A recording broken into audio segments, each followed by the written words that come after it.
Hello and Jai Hind to all. This is Vishnu Kumar Dwivedi. You all are watching Shri Brahmadev classes. दोस्तों आज हम पढ़ेंगे part 2 of structure of atom. तो part 1 में हमने पढ़ा था J Thomson model of atom. इसके अलावा एटम की स्टेबिलिटी क्या है, एटम के लिए इंट्रोडक्शन पढ़ा था। इसके अलावा हमने रदरफोर्ड अल्फा स्कैटरिंग एक्सपेरिमेंट पढ़ा था। अगर वो आपने नहीं देखा है जाइए और देखिए जाके। तो आज हम पढ़ेंगे बेटा जो हमारा बहुत ही इम्पोर्टेंट है ना। अगर हम न्यूक्लियर फिजिक्स की बात करें तो न्यूक्लियर फिजिक्स में सबसे इम्पोर्टेंट है हमारा थर्ड मॉडल ऑफ एटम, इसको कहते हैं Bohr model of atom. Okay, so वो चीज आप देखिएगा, ध्यान से समझिएगा कि एक एक बात हम क्लियर करेंगे, बने रहेंगे हमारे साथ और चीजों को बहुत ही बेहतरीन तरीके से समझेंगे। ठीक है, okay, so we will understand all the things. जो बच्चे पहली बार इस सेशन में जुड़े हैं उन सभी से मेरी गुजारिश है कि आप सेशन को लाइक करिएगा अगर समझ आता है और शेयर करिएगा। Okay, so we are getting this, let me share you the PDF of it.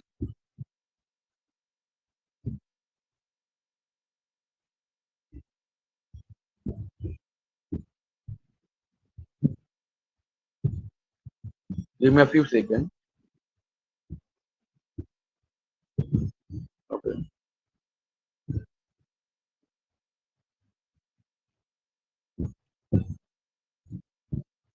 so hope that this will be visible to you। दिख रहा है सभी को? थोड़ी देर लगेगी, लेट मी अपलोड। ये अपलोड अब हम बिना किसी देरी के स्टार्ट करेंगे। ओके, हमने हमने पढ़ा था पिछले लेक्चर में रदरफोर्ड मॉडल ऑफ एटम क्या इंपॉर्टेंट मॉडल ऑफ एटम था।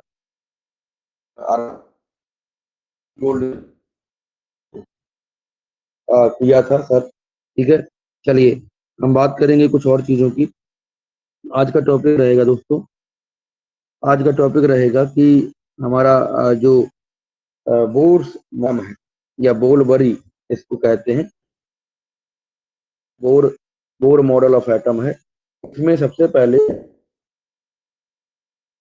बहुत ही महान वैज्ञानिक का, महान साइंटिस्ट का, जिनका नाम था नील्स बोर, है ना। नील्स बोर साहब थे। इन्होंने बहुत ही इंपॉर्टेंट चीज बताई थी। सबसे पहले इनके बारे में थोड़ा इंट्रोडक्शन देंगे, फिर इनके बारे में चीजों को हम एटम के बारे में, उनके मॉडल ऑफ एटम के बारे में पढ़ेंगे। चलिए, नील्स बोर साहब थे, 1885 से 1962 तक लाइफ पीरियड रहा, ठीक है। इसके अलावा इन्होंने जन्म लिया था कोपेनहेगन में, और डेट थी बेटा 7 अक्टूबर 1885, ठीक है। 7 अक्टूबर 1885 थी। इसके अलावा हम बात समझेंगे कि कोपेनहेगन में जहां इन्होंने जन्म लिया उसी की यूनिवर्सिटी में एज अ प्रोफेसर इन्होंने वर्क किया। क्लियर है? 1916 में, 1916 में यूनिवर्सिटी ऑफ कोपेनहेगन में एज अ प्रोफेसर इन्होंने अपॉइंटमेंट ली। इसके अलावा बात करें, he is proud to this कि वो नोबेल प्राइज विनर थे।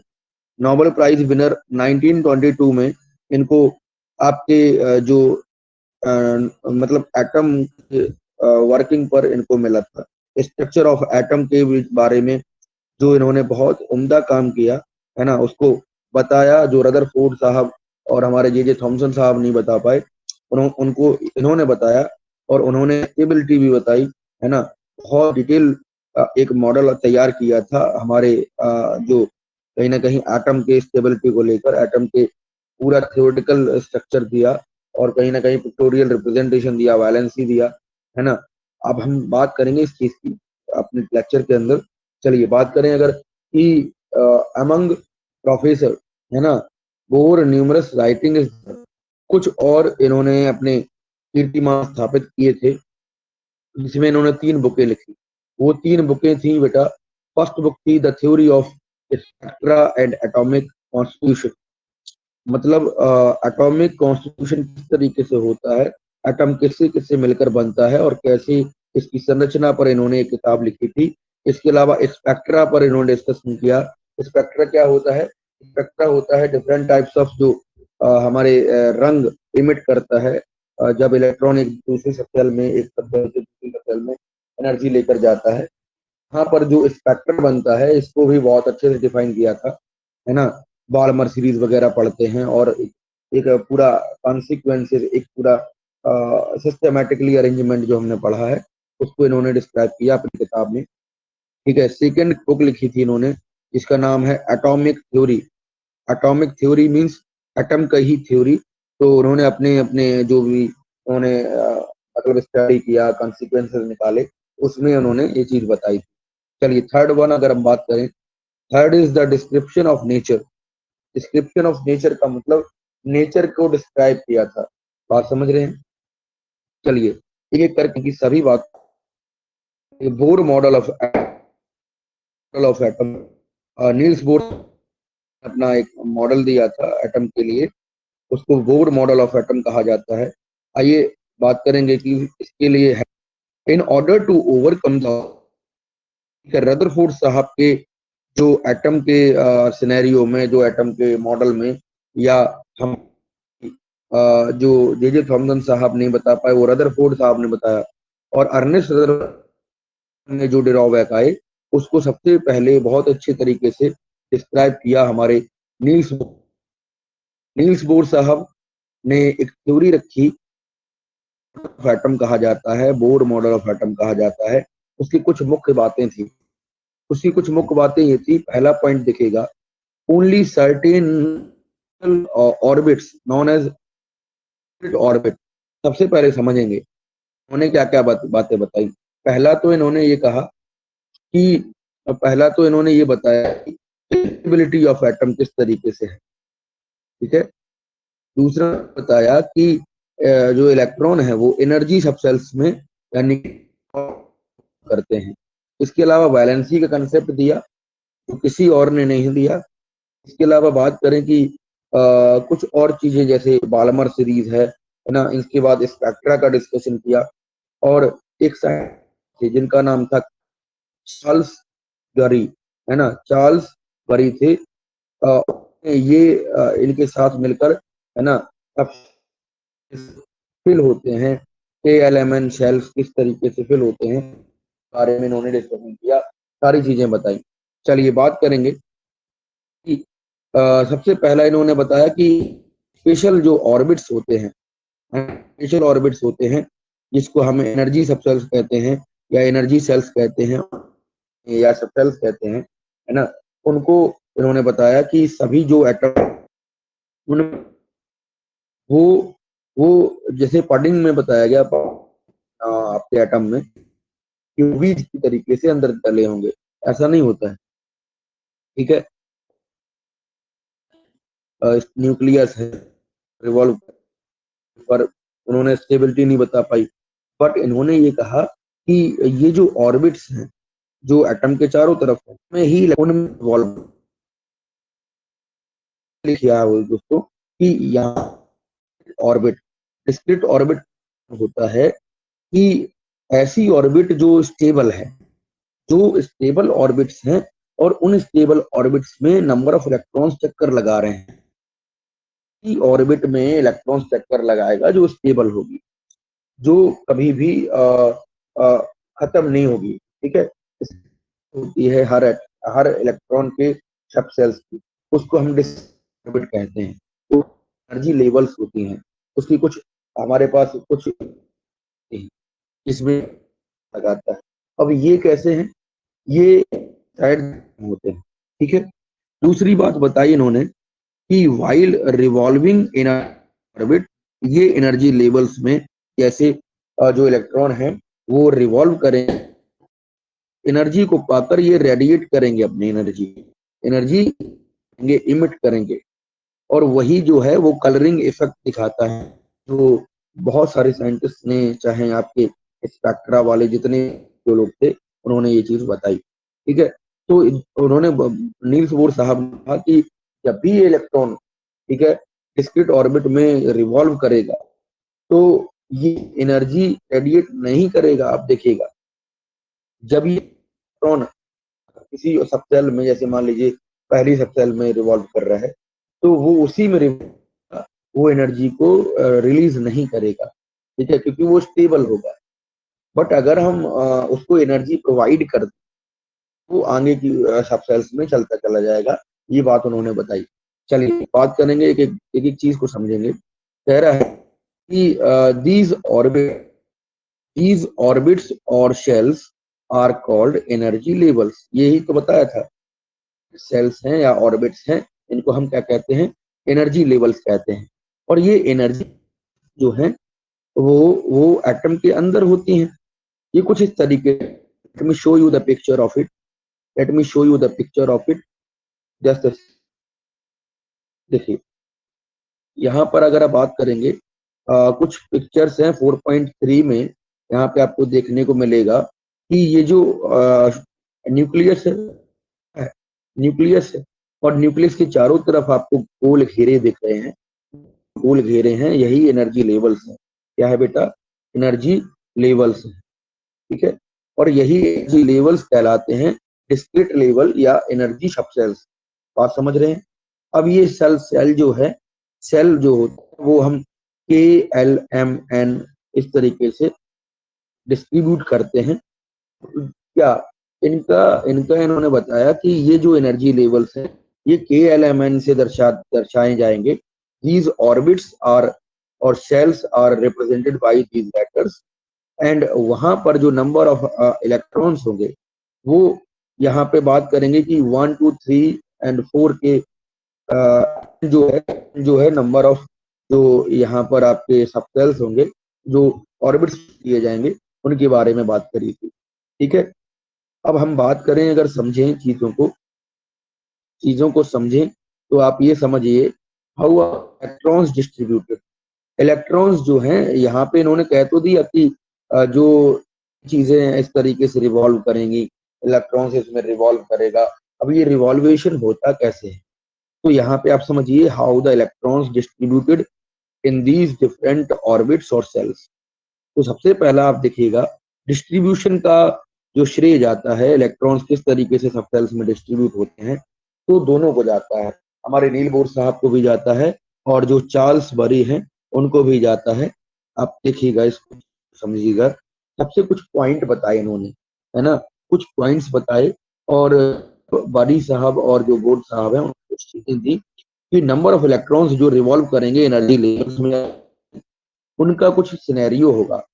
जब तक न्यूक्लियस के पहला ऑर्बिट में आपके इलेक्ट्रॉन फिल नहीं हो जाएंगे दोस्तों, तब तक वो आगे ऑर्बिट्स में वो नहीं जाएंगे। जैसे मान लीजिए यहाँ पर नंबर ऑफ जो इलेक्ट्रॉन्स होंगे वो 2 होंगे, इसके बाद यहाँ पर आपके होंगे 8। क्लियर है? 8 मतलब 8 अगर 7 है तो एक इलेक्ट्रॉन इसमें जाएगा, ना कि थर्ड वाले में, इसमें नहीं जाएगा। तो इस तरीके से सबसेल्स का फिलिंग होगा सीक्वेंसली नंबर। ठीक है, maximum number of electron present in a shell is given by, जो नंबर ऑफ मैक्सिमम इलेक्ट्रॉन्स होंगे जो भी सबसेल्स हैं उसमें हम कैसे निर्धारित करेंगे, तो एक फॉर्मूला दिया था जो था 2n², था 2n²। इसको समझिएगा। चलिए बात करें कि let me take to the next slide of you. ठीक है, नेक्स्ट स्लाइड में चलते हैं और चीजों को समझते हैं।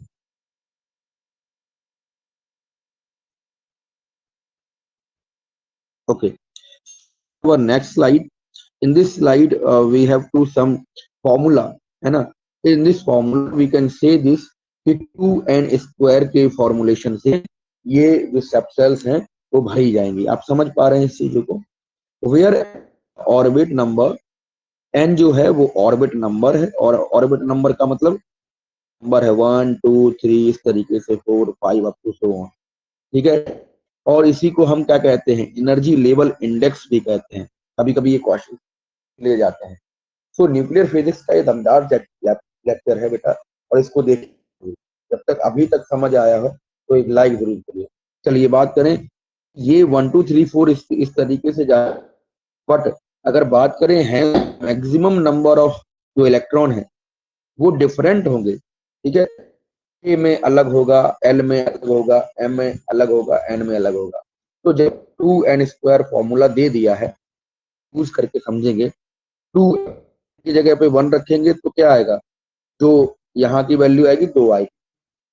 के में जो सेल, के जो सेल है उसमें आपके 2 इलेक्ट्रॉन।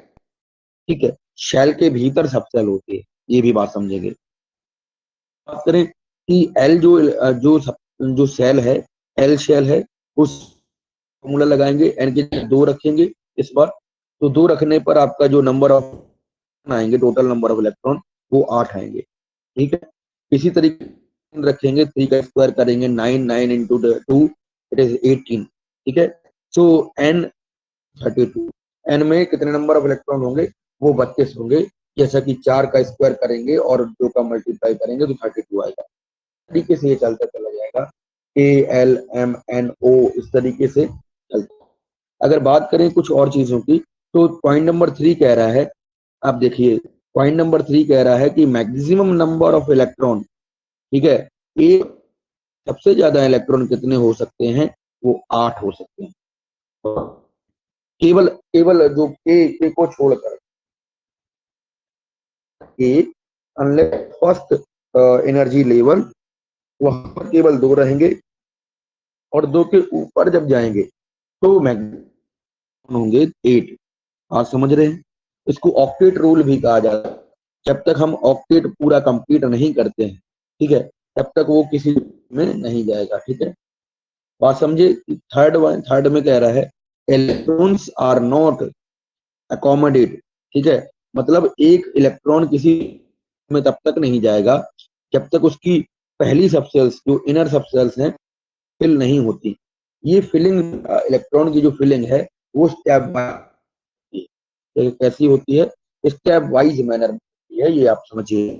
ठीक है, कुछ चीजों की इन्होंने फिलिंग करके दिखाई भी है एनसीईआरटी की।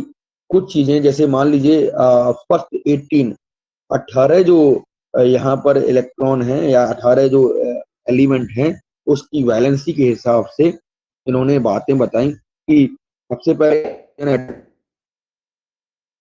हाइड्रोजन एटम के लिए जो फिगर दिखाया है, ये बीच में जो पॉइंट आपको ब्लैकिश दिख रहा है, ये न्यूक्लियस है। क्या, ये न्यूक्लियस है,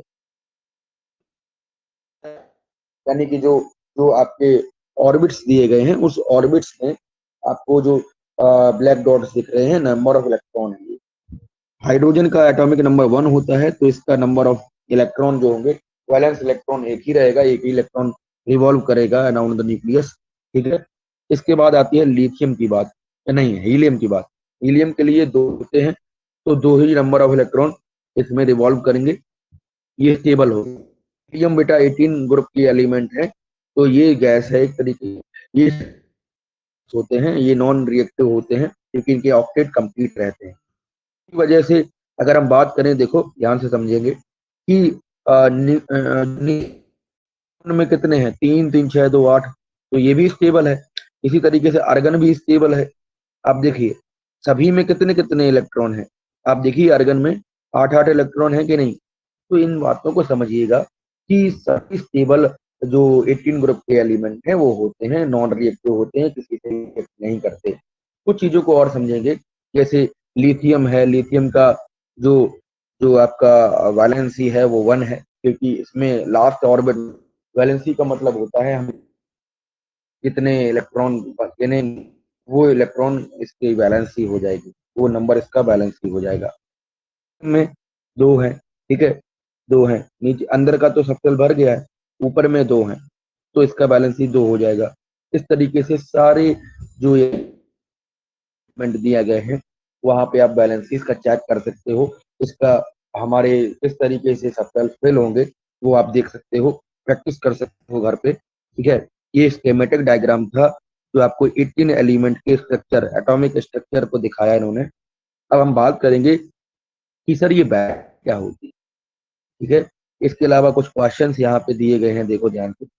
आप क्या करेंगे? आप घर पे 18 जो एलिमेंट हैं, अभी ये 14 दिए गए, तो 14 की जगह 18 जो एलिमेंट हैं, उन एलिमेंट्स की आप इसी तरीके से स्ट्रक्चर, एटॉमिक स्ट्रक्चर आप बना सकते हैं according to filling of electron. बात समझ रहे हैं, चीजों को समझ रहे हैं दोस्तों। अगर क्वेश्चन नंबर 1 की बात करें, कुछ क्वेश्चन यहाँ पे दिए हैं। You have to write the distribution of electrons in the carbon and sodium atom। तो का जो एटॉमिक नंबर है, तो अगर हम 2 को देखें तो ये सब सेल्स फिल हो गए दोनों।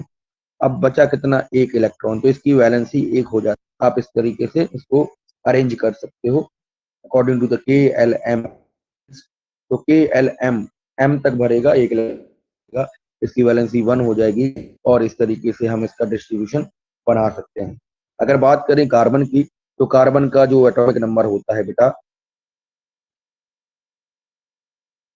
2, 2 के बाद 4, तो ये टेट्रावैलेंट होता है। हमने कार्बन एंड इट्स कंपाउंड में भी पढ़ा है कि जो टेंडेंसी होती है हमारी, कहीं ना कहीं इसकी, तो वो भी कहीं ना कहीं काम आती है। एंड हाइड्रोकार्बन चेन बनाने में इसका बहुत ही इंपॉर्टेंट रोल है। ठीक है, ये चीज पढ़ी थी हमने। तो ये दोनों बातें समझ आई। ठीक है, पहला क्वेश्चन हो गया। दूसरा क्वेश्चन कह रहा है, if the K and L subshells of the atoms are full, what would be the number of total number of electron. तो के में 2 होंगे। ठीक है, के में 2 होंगे। Let me erase this. Okay, के में आपके 2 होंगे, 2 इलेक्ट्रॉन होंगे। इसके अलावा 8 इलेक्ट्रॉन एल में होंगे, तो नंबर ऑफ इलेक्ट्रॉन हो गए 10। टोटल नंबर ऑफ इलेक्ट्रॉन हो गए बेटा 10। ठीक है, चीजों को समझ रहे हैं, बात समझ रहे हैं कि नहीं। चलिए, अगर हम बात करें वैलेंसी की, वैलेंसी क्या होता है। वैलेंसी एक तरीके का जो आउटर मोस्ट लेयर होती हैं, आउटर मोस्ट सबसेल्स होती हैं, उनमें ऑफ इलेक्ट्रॉन्स रिवॉल्व कर रहे होते हैं, उसी को गिनकर हम क्या बना देते हैं, वैलेंसी इलेक्ट्रॉन या वैलेंसी समझ लेते हैं कि किसी भी एलिमेंट की कितनी वैलेंसी होगी।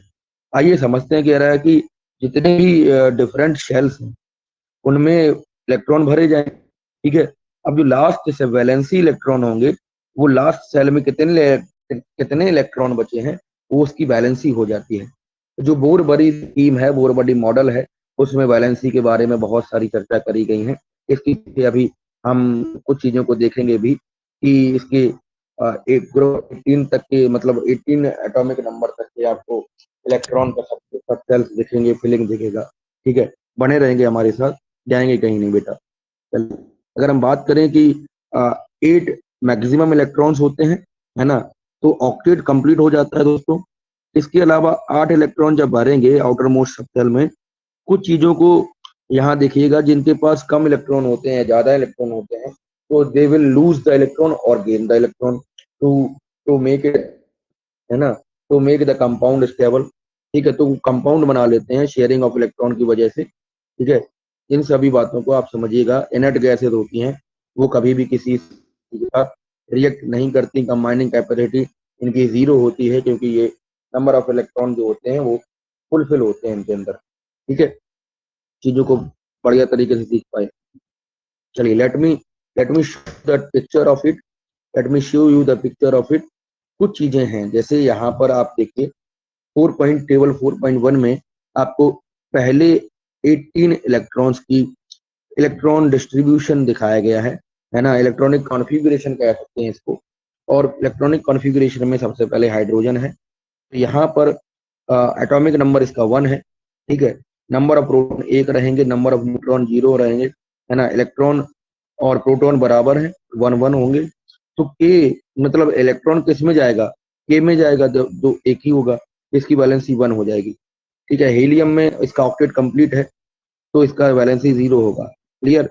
और आप डिस्ट्रीब्यूशन देख सकते हैं, जो नंबर ऑफ प्रोटॉन है 2 है। ठीक है, नंबर ऑफ न्यूट्रॉन 2 है, नंबर ऑफ इलेक्ट्रॉन भी 2 है ना। इसके अलावा के सेल में इसके 2 इलेक्ट्रॉन जाएंगे, क्योंकि 2n² करके के सेल में आप जो देखोगे तो इसका 2 ही आएगा। नंबर ऑफ वैलेंसी इसका 0 होगा। ठीक है, इस तरीके से आप विभिन्न, जो हमारे ऑक्सीजन के लिए जो पूछा जाता है कई बार कि 8 इसका हमारा एटॉमिक नंबर है। ठीक है, इसका जो वैलेंसी होगा 2 6 होगा, है ना। इलेक्ट्रॉन कॉन्फ़िगरेशन होगा 2 6, और जो इसका वैलेंसी होगा बेटा वो 2 हो जाएगा वैलेंसी, क्योंकि 2 इलेक्ट्रॉन को मिल जाए तो ये इसका ऑक्टेट 8 हो जाएगा, है ना, और 8 में स्टेबल हो जाएगा। बात समझ रहे हैं। क्लोरीन के लिए एटॉमिक नंबर 9 होता है, तो इसके पीछे इसका 1 इलेक्ट्रॉन और मिल जाएगा, तो इसका ऑक्टेट कंप्लीट हो जाएगा। ये चीजें कह सकते हैं। तो वैलेंसी आप पढ़ सकते हो, वैलेंसी याद कर सकते हैं, it is very important. Sodium के लिए पूछा जाता है, सोडियम की वैलेंसी 1 होगी, क्योंकि इसके पास एटॉमिक नंबर 11 होता है। इसके अलावा हम बात करें अगर कार्बन की, कार्बन का टेट्रा वैलेंसी होता है 4, आप अभी देखा, अभी देखे हैं आप। ठीक है, आर्गन की 0 होगी क्योंकि आर्गन इनर्ट गैस है। तो इन सभी बातों को आप बढ़िया से देख सकते हैं, समझ सकते हैं, पढ़ सकते हैं अपनी एनसीईआरटी बुक से। इसी वजह से हमारा जो चैनल है वो ऑथेंटिकेटेड आपको कंटेंट प्रोवाइड कर रहा है, और हम एनसीईआरटी सीरीज को लेकर आगे बढ़ रहे हैं। ये बहुत ही इंपॉर्टेंट चीजें हो जाती हैं, क्योंकि बोर्ड एग्जाम्स में, चाहे नीट एग्जाम में, चाहे JEE एग्जाम्स में, आप जब ये पढ़ेंगे तो ऑथेंटिकेटेड कंटेंट कहाँ से मिलता है, एनसीईआरटी या किसी रेफरेंस जो अच्छी किताब है वो वहीं से मिलता है। तो हमारा चैनल बहुत ही इम्पोर्टेंट कंटेंट्स प्रोवाइड कर रहा है दोस्तों, और मेरा कोशिश ये है कि आप बहुत ही बढ़िया तरीके से पढ़ पाए चीजों। चलिए कुछ और चीजों की बात करते हैं। जो बोर मॉडल ऑफ में बताया गया कि हीलियम जो है वो 2 इलेक्ट्रॉन आउटर मोस्ट शेल में दिया है इसने, ठीक है। तो आउटर मोस्ट शेल में वही चीजें जो हमने ऊपर बताई, डिस्कस करी हैं, वही सब बातें यहाँ पे लिखी हैं, आप पढ़ सकते हो, ठीक है। बात करें कि ये हाइड्रोजन है, सोडियम है, कंटेन करता है 1 इलेक्ट्रॉन, ठीक है। तो इसकी जो वैलेंसी होगी, है ना, वो भी 1 होगी। देखो यहाँ लिखा है इन्होंने, वैलेंसी इज 1, ठीक है। तो इन बातों को आप समझ सकते हैं। इसी भी तरीके से आप मैग्नीशियम और एल्युमिनियम की भी निकालो, ठीक है। उनकी क्या 1 और 2 होगी, 2 और 3 होगी क्या, ऐसा है क्या? अगर हम बात करें कुछ नंबर ऑफ इलेक्ट्रॉन, जैसे मान लीजिए वैलेंसी कैसे डिटरमाइन करेंगे, जब जैसे फ्लोरीन एटम है, ठीक है, उसके पास 7 इलेक्ट्रॉन है आउटर मोस्ट शेल में। तो 7 इलेक्ट्रॉन है, तो 7 को लूज नहीं करेगा दोस्तों, 7 लूज करना कठिन है, बट एक एक गेन कर पाना वो सरल है। तो वो किसी दूसरे एलिमेंट से क्या बना लेगा, कंपाउंड बना लेगा, और एक एक मतलब इलेक्ट्रॉन किसी दूसरे एलिमेंट से, किसी दूसरे कंपाउंड से गेन कर लेगा और वो कंपाउंड बना लेगा, ठीक है। तो यहाँ पर आप देखिएगा, जब नंबर ऑफ एटम, ठीक है, ज्यादा होते हैं सबसेल्स में, तो वो केवल गेन करता है इलेक्ट्रॉन, ना कि लूज करता है, ठीक है। जब नंबर ऑफ सबसेल्स में, मतलब जो ऑर्बिट है उसमें नंबर ऑफ इलेक्ट्रॉन कम होते हैं, तो वो इजिली लूज है, ठीक है, to stay get it stable. तो इन बातों को आप समझिएगा। ये बात क्लियर हुई? ये बात मैंने बहुत बार आपको बताई है, कई सारे जो लेक्चर्स हैं, रिस्पेक्टिव लेक्चर्स हैं, उनमें हमने इन चीज़ों को केमिस्ट्री के अंदर, फिजिक्स के अंदर भी पढ़ा है कि कंपाउंड बनते हैं तो हमारा नंबर ऑफ जो इलेक्ट्रॉन्स हैं वो कहीं ना कहीं गेन होते हैं या लूज होते हैं। तो कोवलेंट कंपाउंड होता है, कोई से भी कंपाउंड हो, ठीक है, बॉन्ड बनते हैं, कोवलेंट बॉन्ड बनते हैं, उनमें कहीं ना कहीं लूजिंग और शेयर ऑफ इलेक्ट्रॉन होता है, गेनिंग ऑफ इलेक्ट्रॉन होता है। ये बात आप पढ़े हैं। ये बात हमारे जो नील्स बोर साहब ने बताई, और हमारे चार्ल्स बरी साहब ने बताई। ये बहुत ही महान वैज्ञानिक है, इन्होंने बहुत ही डिटेल्ड एटॉम का स्ट्रक्चर दिया था, एटॉम का मॉडल दिया था, जो बहुत इंपॉर्टेंट, बहुत आगे तक गया, ठीक है। इसी वजह से इनको नोबेल प्राइज मिला है, और कोई वजह नहीं है। तो आप इन चीजों को समझ पाए कि नहीं? चलिए, अगर हम बात करें कुछ और चीजों की, जैसे मान लीजिए इन्होंने कहा कि फ्लोरीन क्या करेगा, गेन कर लेगा 1 इलेक्ट्रॉन, जो जो मैंने बताया था, क्योंकि 7 इलेक्ट्रॉन को लूज करना कठिन है, ठीक है। तो हम इसको लिखेंगे कैसे, इसकी वैलेंसी कैसे डिटरमाइन करेंगे? वैलेंसी डिटरमाइन हो जाएगी, हमारा सब्ट्रैक्ट करेंगे 7 इलेक्ट्रॉन फ्रॉम इट्स ऑक्टेट, 8 में से 7 को माइनस कर देंगे, तो एक जो आपका वैलेंसी आया है, ये एक वैलेंसी किसकी वजह से आया है, ये वैलेंसी बता रहा है, ठीक है, ये वैलेंसी आपको बता रहा है। इस वजह से आप इसको वैलेंसी देख सकते हो। किसी भी नंबर ऑफ जो इलेक्ट्रॉन रिवॉल्व कर रहे हैं, अगर वो 8 से कम है, अगर वो 8 से कम है, ठीक है, या 8 तक है, ठीक है, 8 तक है, तो हम 8 से उसको घटाएंगे, और जो नंबर आएगा वो उसकी वैलेंसी होगी। ये आप बात रखिएगा, ध्यान से समझिएगा। जैसे ऑक्सीजन के लिए आप देखो, तो ऑक्सीजन का नंबर है 8, ठीक है, उसके बाद 2 वैलेंसी होगी, ये बात आप समझेंगे, ठीक है। अगर हम बात करें कार्बन की, कार्बन का एटॉमिक नंबर कितना है, कार्बन का एटॉमिक नंबर आपका कितना है, 6 है। तो यहाँ पे आप देखेंगे, यहाँ पे कुछ अलग चीजें हैं, जैसे 2, 2 के बाद जो बचेगा कितना, 2 के बाद 4 बचेगा, तो 4 यहाँ पर इसका बैलेंस ही हो जाएगा। तो हर बार हमारा 8 से हम घटाएंगे, वो बात नहीं बनेगी। कुछ कुछ चीजों में हम बात बना सकते हैं, जैसे फ्लोरीन का केस है, ठीक है। तो वैलेंसी को कैलकुलेट कर सकते हैं, ऑक्सीजन के लिए भी इस तरीके से काम कर सकते हैं, ठीक है।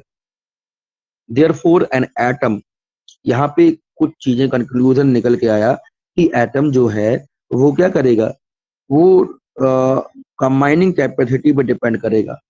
Therefore an atom of each element है द जो है स्पेसिफिक कंबाइनिंग कैपेसिटी, जिसी को हम क्या कहेंगे, वैलेंसी कहेंगे। और वैलेंसी जो होता है, हमने टेबल 4.1 में 18 ऐसे एलिमेंट्स देखे जो जिनकी वैलेंसी आपको पता है, ठीक है। अब अगर बात करें कुछ और चीजों की, जैसे सबसे पहले आप देखिए यहाँ पर आपका bore model of atom clear हो जाता है। आइए फिर से इसको रिकैप कर लेते हैं एक बार, इंपॉर्टेंट मॉडल है। सबसे पहले बोर मॉडल ऑफ एटम में ये बताया गया कि जो इलेक्ट्रॉन्स हैं, वो इलेक्ट्रॉन जो है वो हर इलेक्ट्रॉन बेटा ऑर्बिट में रिवॉल्व करेगा। दूसरी चीज इन्होंने बताई कि कोई भी जो इलेक्ट्रॉन है वो सभी इलेक्ट्रॉन डिस्क्रीट ऑर्बिट्स में रिवॉल्व करेंगे। इसकी एक स्पेसिफिक एनर्जी होगी, ठीक है, स्पेसिफिक आपका स्टेबिलिटी होगी।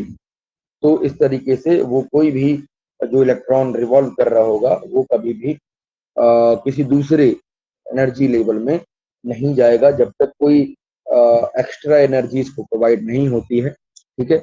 ये आप चीजों को समझिएगा। क्लास 10th में हमने बात करेंगे, अभी इसको हम यहीं पे डिस्कशन करेंगे इसका। चलिए, अगर बात करें कि इलेक्ट्रॉन जो हैं वो रिवॉल्व करते हैं और कोई भी एनर्जी रिलीज नहीं करेंगे, क्लियर बात, बात समझे, ठीक है। और अगर बात करें कि बोर मॉडल ऑफ एटम में इन्होंने एक फॉर्मूला दिया जो बहुत ही इंपॉर्टेंट है। बोर मॉडल ऑफ एटम में एक फॉर्मूला दिया 2n²।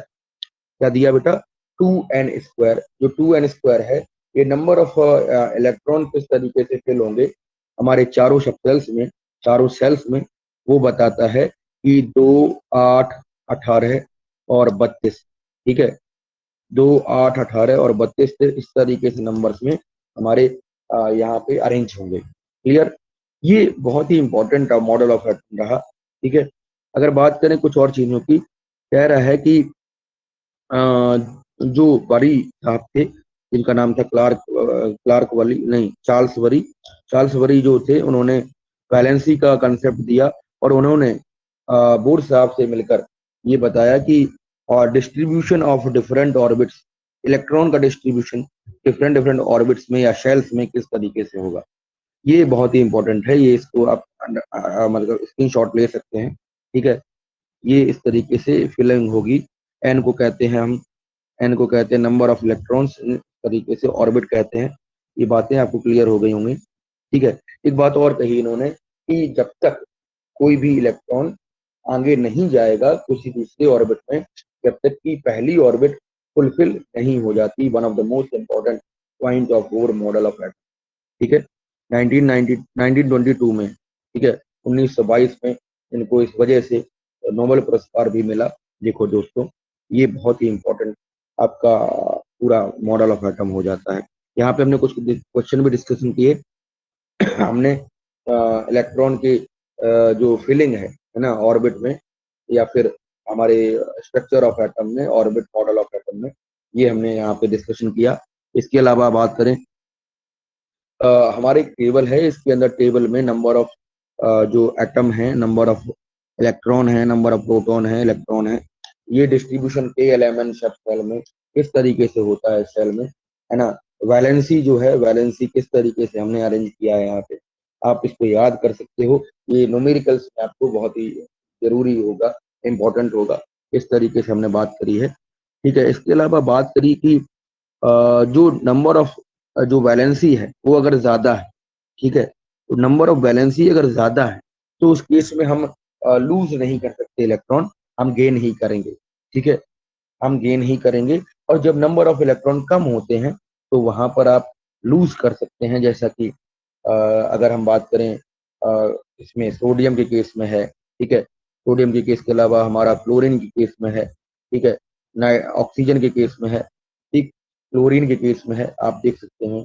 तो इन सभी बातों में हम लूज कर सकते हैं, गेन गेन नहीं कर सकते। बात समझ रहे हैं।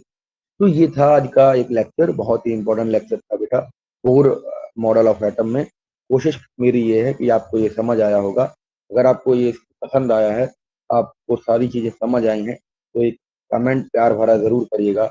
आप अपने दोस्तों तक इस लेक्चर को पहुंचाइएगा और जुड़े रहेंगे ब्रह्मदेव क्लासेस के साथ, है ना। पूरा लेक्चर देखा कीजिए, पूरा लेक्चर जब देखेंगे तभी मजा आएगा, ऐसे छोड़ के चले जाएंगे तो मजा नहीं आएगा। ठीक, आप समझ नहीं पाओगे कुछ भी जो हम यहाँ पे डिलीवर करना चाहते हैं। सारी चीजों को आप डिस्कस करेंगे बहुत ही इंपॉर्टेंट वे में। ठीक है, हम इसके क्वेश्चन सीरीज भी लेके आएंगे, कल इसका पूरा डिटेल डिस्कशन करेंगे। कल एक लास्ट लेक्चर इसके लिए पूरा चैप्टर के लिए रहेगा, है ना। उसके अलावा कुछ न्यूक्लियर फिजिक्स से जुड़ी हुई कुछ और बातें हम सीखा करेंगे। ठीक है, यहाँ एक और बात मैं बता दूं, लास्ट बात बता दूं, मोस्ट ऑफ इम्पोर्टेंट, कि हमारा जो, अगर बात करें कि पहला, ठीक है, अगर हम बात करें सबसे पहले इलेक्ट्रॉन, प्रोटॉन और न्यूट्रॉन, ठीक है, these are the basic. But हम एडवांस भी देखेंगे, एंटी क्वार्क और क्वार्क होता है जो जो हमारा इलेक्ट्रॉन के तरीके से, इलेक्ट्रॉन पे डिपेंडेड एडिटिव एडिटिव प्रॉपर्टी है। और एडिटिव कहीं ना कहीं ये एक तरीके का पूरा कहीं ना कहीं पार्टिकल है जो क्वार्क और एंटी क्वार्क है, जो इलेक्ट्रॉन के चार्जेस से मिलकर बना है। हमने कल इसके बारे में डिस्कशन करेंगे। आज के लिए इतना ही रखेंगे, आप अपना विशेष ध्यान रखिएगा, पढ़ते रहेंगे और हमारे चैनल को दोस्तों तक सब्सक्राइब कराएंगे। ठीक है, सब्सक्राइब नहीं करते दोस्तों, पढ़ के चले जाते हैं, सब्सक्राइब नहीं करते हैं, ये थोड़ा सा जरूरी है, ध्यान दीजिएगा। ठीक है, और मिलेंगे एक नई लेक्चर में। ओके, जय हिंद, वंदे मातरम।